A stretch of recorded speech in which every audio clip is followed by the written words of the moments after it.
أنا منى فتاة من وهران وأنا طالبة في الجامعة مثل سامي.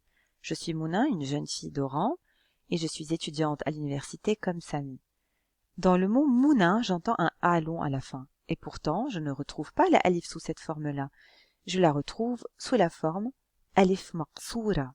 La alif maqsoura est une lettre que je retrouve uniquement en fin de mots, généralement à la fin des prénoms féminins qui se terminent par A, comme Mouna, Leila, Huda, et à la fin de certains noms substantifs comme le mot moustashfa par exemple, qui signifie hôpital.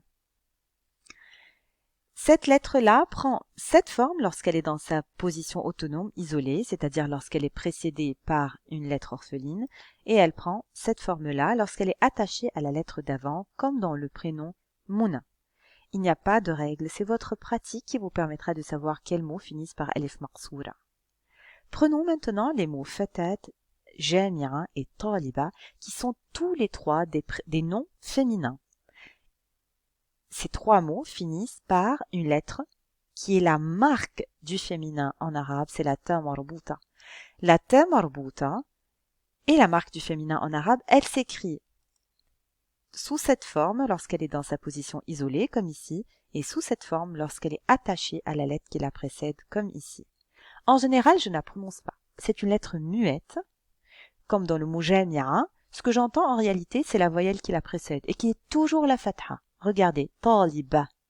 J'entends un ba, puisque j'ai ici une fatha. La ta marbuta est toujours précédée par une fatha. À l'oral, c'est elle que j'entends. Je n'entends pas le son t.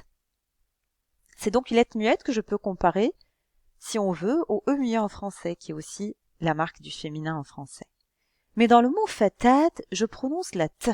Je la prononce parce qu'elle est précédée d'une alif. Donc, la ta marbuta est une lettre muette, sauf dans deux cas. Lorsqu'elle est précédée par un alif et lorsqu'elle est suivie par un cas d'annexion.